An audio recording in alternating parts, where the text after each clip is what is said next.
for our song Even Better Version. That is Gina Jeffries off an album called Old Paint, which I am devastated. I loaned it to somebody and I can't find it and I can't buy a replacement copy. Well, anyway. You know what? There's somebody on the phone that might be able to help you out with that, Neil. And I don't know how you do it, but you play a song by these great artists and by magic, we get to say, good morning, Gina Jeffries. Good morning, boys. Now, I've got a box full of those in my garage. I'll post you one. That'd be great. And if you're not, don't mind scribbling something on the front, that always makes me smile. Oh, absolutely. You've got too many of those CDs where people have scribbled on them, Neil. You can never have too many, particularly of people like Gina Jeffries. Hello, Gina. You've got Neil here. You've already spoken to Grant off air. Thanks for taking some time out of your Saturday morning to talk to us. Oh, it's my pleasure. I've been very excited to talk to you boys. You need to get out more by the sound of things.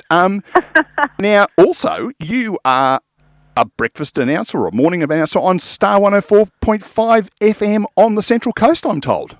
Yeah, I've been doing breaking radio for a couple of years now, and it was sort of accidental. I went in one day. I was hosting a charity event, which I've done, heaps over my career as a singer. And I think that some of the people from Star were in the audience, and they said, "Oh, do you want to come in and fill in one day on Breaking Bad?" Bad mistake. And the next day they offered me a job. Isn't that funny how this show started, Neil? Yeah, that's exactly. If you go back to COVID, Rob, who normally is sitting where Grant was sitting, he was doing a sports show and I was doing a music show. And the station manager rang me and said, "Mate, we've got a problem here. During COVID, we're only going to be able to do 2 hours of live music, live broadcasting. I don't know how to split it between you and Rob." And I said, "Look, we're doing a podcast called Two Blokes Chatting. Let's do that." And he said, "Yeah, just do it for a few weeks until we get through COVID." This is program number 298. Oh, my God. And you'd think we'd be better at it, but that's okay. But we are talking to you about lots of stuff. But before we get started, I was doing, and it's a word that we don't do a lot of here, research. And we should first of all acknowledge you as, people throw the word legend around, but you are officially a Country Town Awards legend this year. Well done, you. Oh my God, thank you. I was so excited when I didn't know until like the day before. My husband knew, and it was a really, really big thrill. And they actually, because I'm in New South Wales and that was up in Brisbane, and I couldn't go to the actual awards, and actually arrived in the mail yesterday, and it's this beautiful, really heavy glass award. I'm that thrilled about it. And interestingly, you posted some stuff on your Instagram account. We won't mention the Live in Croatia album, which I found quite funny, but that's another story for another time. But there was a little bit of a film clip there, and there were a few people like Becky Cole and Lee Kernaghan and Troy Cassar-Daley, a few guys and girls who know a little bit about the caper who were absolutely in raptures on your behalf. I bawled my eyes out. They said the nicest things. They really did. And it was just so unexpected. And I was obviously I was very, very thrilled. Well, before we devastate our audience by me producing more research, because we just don't do that on this program, we're going to ask the question that we lob first every time. So, Gina, take us back to where it all started. Who gave you your first guitar and who told you that you could sing and all that kind of stuff? Look, my brother got a guitar for Christmas, and my parents always thought equal, do this for each of the kids. So I got one too when I was 12, and I started playing guitar. I went to guitar lessons, and I couldn't play without singing. And the guitar teacher called my mum in and said, "I think she's a singer." And then I was 12, and then I started busking in my hometown of Toowoomba. I only knew about 4 songs. I started singing in a restaurant, and then joined a band in Toowoomba up in Queensland when I was about 15 or 16, and headed to Tamworth when I was 22 and won Star Maker, the one Keith Urban handed me my award. And it all kind of changed from there. Then I got a record deal, and it was amazing. But it was all from that first guitar from my 12 when I was 12 years old for Christmas. We mentioned those 4 songs, Gina. It would be remiss of me not to ask, what were those 4 songs? Oh, God. Would have been Blue by You by Linda Ronstadt. It might have even been It Doesn't Matter Anymore that you just played. Yep. Would have been stuff that's really easy. You know what? Would have been John Denver. Yeah. You fill up my senses. What's that called? Annie's song. Yeah. Would have been that. 1975. Yeah. So what was some of your early influences then? Do you remember listening to music on the radio as a young one? Absolutely. John Denver, Linda Ronstadt, Patsy Cline, Dolly Parton, Johnny Cash, Chris Christopherson. So how did you end up in country music then? Well, that's the thing about, our generation as kids, you only got to listen to like the radio or what your parents played. Yep. And whereas kids today, like our son Jackie, he's, can listen to whatever he wanted because of the internet, and you don't have as big an influence on your kids as our parents did. So I just kind of, ended up liking whatever was in our vinyl collection at home, really. And I guess in Toowoomba you wouldn't have had a wide range of radio stations to choose from. You would have had the ABC, maybe one or two others. Yeah, I think there were 4GR and the ABC pretty much. There was, and back then, country wasn't cool. I didn't tell anyone at school I was a singer and that I liked country music because I would have got beaten up back in Toowoomba in the 80s. So I was super shy and kept it to myself. Well, we've been pretty fortunate this year. We've kind of taken a bit of a country turn on this program. Up until the start of the year, we didn't have a lot of people, but we've had Melinda Schneider. You're probably familiar with some of her work. She's a good up-and-coming young kid coming through the ranks. Amazing. And we had Geelong's own Adam Harvey, desperately trying to get our hands on Becky Cole, but because she's coming to Geelong in a couple of weeks. But we're finding that a lot of people, in the, let's call it the 40-plus age group, who are country singers, it was really tough going in the early stages, I would have thought, not being a rock and roll singer. I love how you said 40-plus, thanks. Yeah, no, I was being generous. Very kind. Yeah. Very kind.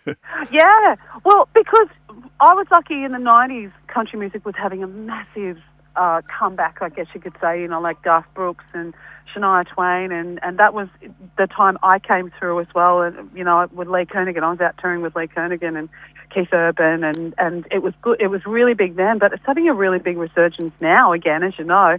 I think it's mainstream radio is playing stuff like Keith Urban and Morgan Wallen and a bunch of the really actually quite country-sounding stuff, and I think people who wouldn't traditionally listen to country are hearing it on mainstream radio, and it's really having a fantastic impact on touring and festivals. And I mean, you can see it in fashion. People are wearing jeans and cowboy boots and belt buckles, whether they're country or not. So it's going through a really lovely resurgence at the moment, country music, and it's exciting. I have a business where I have for nearly 20 years mentor young up-and-coming artists, and it's super exciting for me to watch people like Max Jackson. I've been mentoring Max since she was 16, and watching her success and her ride this wave of popularity and seeing her on the big stage at the festivals. The Wolf Brothers, and, it's... I think they're in Geelong tonight, the Wolf Brothers. You like them? I think they're in Geelong tonight. I love those boys. They're at the Gateway Hotel, which has just become the centre of country music of late. That's where Adam played a couple of weeks ago, and Becky's playing in 2 or 3 weeks. Oh, really? Yeah, and I think I went past there this morning on the way here, and the Wolf Brothers are at the top of the list in terms of who's coming next. I would assume it's tonight. Oh, go and see them. They are so good live. Oh, my God, they're good live. Well, Jenny, you mentioned you helped mentoring. Who was some of your mentors when you were coming through? Look, it wasn't. I wish, I started my school because I didn't have anyone to turn to, really. My mum, and my dad taught me to believe in myself and all that sort of stuff. But because I came from a country town, there was nothing really. I didn't get the help I would have liked, and that's a big part of the reason I started up my school, because I thought, you can pay it forward and help. If you can tell someone, look, try this, why don't you try this? I did that and it didn't work. Do this, and it's something that brings me a lot of joy. But I didn't physically have someone who was going, you know what, that hair doesn't look good. You probably shouldn't do that hairstyle. Yeah, a lot of people could talk to us along the same lines. It would be handy because our hairstyles don't look good here. That's why I wear a hat. Now, we've got some friends called No Promises. I don't know whether you're familiar with their work. They went to Tamworth for the first time this year. They're from South Gippsland down near Leongatha. And we've talked to them a bit. And their biggest struggle in terms of live venues is in a world where you've got to pay $100 to fill your car with fuel and that sort of stuff, they can only really get to 3 or 4 or 5 pubs before it starts to cost them money to go and perform. I'm tipping in Toowoomba when you were growing up, there wouldn't have been a whole lot of venues that were open to having a country singer. And I wasn't singing country back then. I was in a band pretending to not be country. Oh, okay. So, and I did an interview for this tour because we're going up to Toowoomba on next Friday. And someone remembered me from when I was performing in a band called Onyx back then in the 80s. And back then, there were so many pubs doing live music. Like the live music scene in the 80s in country towns like Toowoomba was actually great. Oh, okay. I could be at a piano bar or I would be in the band playing. There was a bunch of pubs, but we were doing covers. We were doing a couple of country songs, but really we were doing Love Shack and Rolling Stones and Michael Jackson and, whatever was kind of popular at that time and some country that I would sort of try and force in there. But we were sort of like a covers band and there was a lot of gigs compared to even today, where I live now. There's really not that much live stuff. There is if you're famous and you're coming into town and, you're going to pull a big crowd. But if you're coming through the ranks and you're just making a living by making music on the weekends, it's not as good as it was back then, I don't think. Certainly not where I live. Yeah, well, I don't think we're telling any secrets to say that you live on the central coast of New South Wales because that's where your radio station is. I'm assuming that's where you live. Yes, yeah. We live here. It's sort of, if people haven't heard of it, it's sort of halfway between Sydney and Newcastle. Yeah, well, I would hope that particular shire or shires doesn't ever secede from Australia because if they do, the entire Australian country music scene will disappear. A lot of us live here. It must be quite bizarre going down the street in, I'll pluck a town out of the air, the entrance or, somewhere you would not be able to not see an Australian music legend. I know, there's something in the water here. Yeah, Adam Harvey lives here, Casey Chambers lives here, I'm here, Felicity Urquhart's here, Melinda Schneider lives here. There's a whole bunch that live here, but there's quite a nice community here and a couple of, like my husband has a recording studio, Rod McCormack is my hubby. Yep. He's, a fairly big producer and he's got his studio here and our son Jackie now is a producer in the same studio and there's a whole bunch of other, really successful studios. Casey Chambers has got a studio here and I think it's a bit of a music hub and it's kind of, I think as you sort of still feel a little bit like you're not in big city, yeah. You're close enough to airports that you can fly out and go on tour. It's pretty central and I think maybe that's why so many country artists moved here. We used to call it hillbilly heaven. Well, there's a pretty famous rock and roll singer from that part of the world too. He lives quite close to Melinda Schneider, I understand, Mark Gable. Yes, yeah. We interviewed Mark unbeknownst to us that he was married to Melinda probably 3 or 4 years ago on this show. And we're talking about it, and he goes, yeah, no, my wife and I got a studio here, Melinda. Hang on a tick. Melinda, come and say good day to the blokes. And we get, g'day, blokes. And after the event, we worked out who Melinda was. Oh, wow. Isn't that amazing? But subsequently, we've caught up with her, and it's good stuff. So, a beautiful segue there by mentioning the young man, Rod. You guys are going on tour together, along with Brooke McClymont and Adam Eckersley and Jay and Mark O'Shea. Yeah. That seems like an interesting kind of arrangement to be all heading off together on a thing called Country Love, the ultimate date night. Now, Grant's just swooning in his seat when I said those words. He's just that kind of guy. I know, look, it sounds so fun to me too. We're all really good friends, and of course we don't see each other very often. They should move to the Central Coast. In Nashville. And Brooke rang me and she said, look, would you be interested in coming out on tour with us? And she described the show to me and I was like, absolutely, we jumped at the chance. We've written a song, the 6 of us have written a song which is coming out soon. I wish I could give it to you today to play. It's called Country Love and I'm very excited about it. And we head out on the road. Actually, tomorrow we're driving up to Brooke and Adam's place and we're all meeting there to rehearse all day Monday. And then Thursday we leave and we've got 8 shows. For now, and hopefully more dates being added, and it's the ultimate date night. They're calling it that. Well, it's a date night for all of us. Yeah, with our partners on stage. But I think it's, from what I can tell, because I haven't done it before, and they've done it once without Rod and I. You don't know who you might be getting to be with someone else's husband on stage, and I think they throw the keys in a fruit bowl. And there's a bit of game show where we get the audience involved, and I think it's expect the unexpected. But we're rehearsing on Monday. I don't know if any of that's actually going to make the show. So Well, we've got the press release in front of us, and it says, Country Love, the ultimate date night isn't your typical concert. It's a full-on interactive experience. The evening blends hit songs with each couple's repertoire with fun live games and audience participation. Now, there'll be some people who go, you beauty, and there'll be other people going, oh, I don't think I'll go audience participation. Well, I know Brooke looks like a lot of fun because we saw her on some of the reality TV shows recently, and her first thing she had was a guitar. So you can imagine anything can happen at some of these shows. You don't necessarily know you have the same every night. I know, and this is the thing. I think every show will be different, and Brooke is, you don't know what she's going to say. She's a bit live and dangerous, and she's one of the funniest people I've ever met, and so is Adam. And it's just going to be... Felicity Urquhart did it last time, and she spoke to me and she said, be careful you don't lose your voice from laughing, because you're going to laugh so much. So, yeah, it's going to be something like I've never done before. I'm singing songs I've never sung before. Some of it we sing together. We still get to do a moment on our own with our own songs. Yep. There's a lot of us singing with each other and swapping around and requests out of the audience, and God knows. It's going to be a lot of fun. Can't wait. Well, if we look at the group of people we've just talked about, so Brooke McClymont, Adam Eckersley, Jay and Mark O'Shea, and Gina Jeffries, Rod McCormick. Gina's who we're talking to, by the way, in case you've just joined us.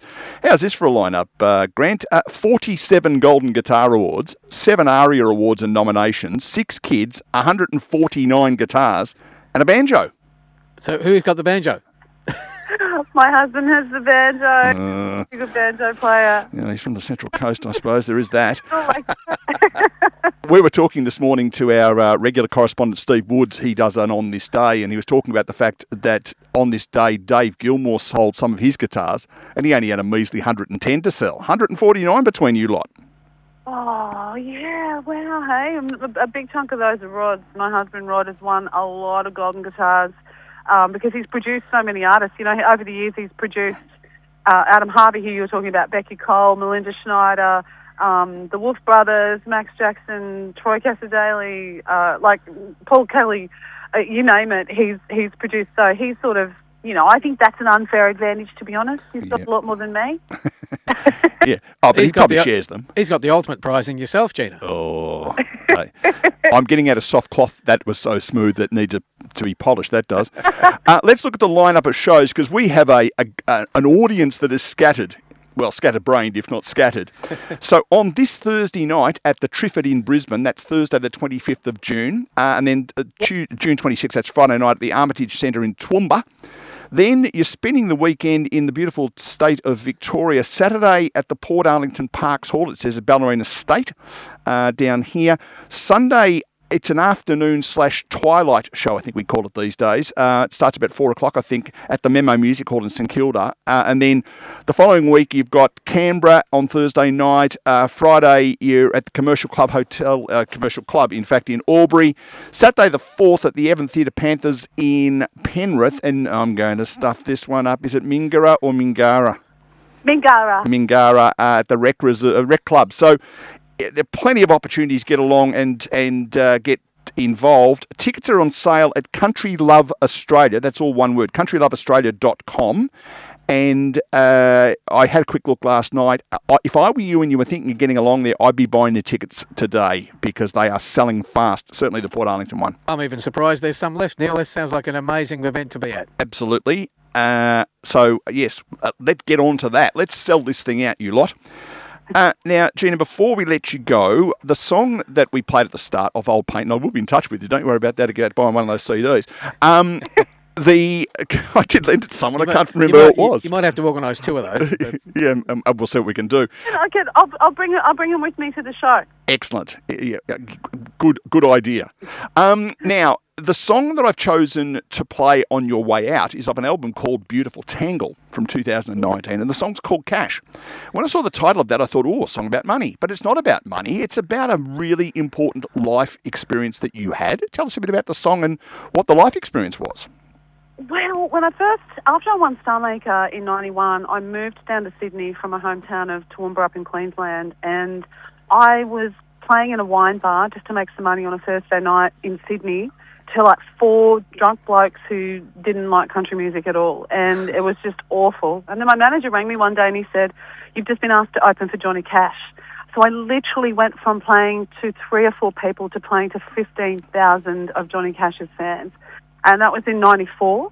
And that changed everything. I toured Australia with him. We got to go out in a boat with him and Chris Christopherson and June Carter Cash and over in Perth, and got to hang out with them and get to know them, which is insane. And all these years later, we wrote a song as just saying thank you, Johnny Cash, because I had no idea at the time what that was going to do to my life. But I went literally from no audience to then sell out shows, and albums went platinum, and it just was completely life-changing. And I was so grateful that we decided to somehow put it in a song, and we called it Cash, and it's all about Johnny Cash and touring with him. Well, we'll play that song in a moment. Just to remind folks, Saturday the 27th, that's next Saturday at Port Arlington. Sunday, if you can't get there, late afternoon at St Kilda. They're the 2 closest shows to us. You can find everything you need to know at countryloveaustralia.com. If you want to know more about Gina and the amazing career that she's had, ginajeffries.com.au. There's a shop there too where you can buy stuff, I think. Oh. And you can also, can you listen to any of your radio online, Gina? Yeah, well, yeah. You just go to Star FM, and there's a Star Player, or you can get it on. We've got podcasts and stuff too, just on Spotify, and it's Gina and Maddie, the Gina and Maddie show. Maddie. So, is your co-host called Maddie? What? Maddie like a man. Yeah, no, and so your name of your program is almost as original as the Two Blokes Chatting radio show, because there were 2 blokes chatting on the radio. Gina, what a thrill to have met you telephonically. Hopefully we can get to meet you next weekend. But in the meantime, here is your song called Cash. Gina Jeffries, thanks for being it.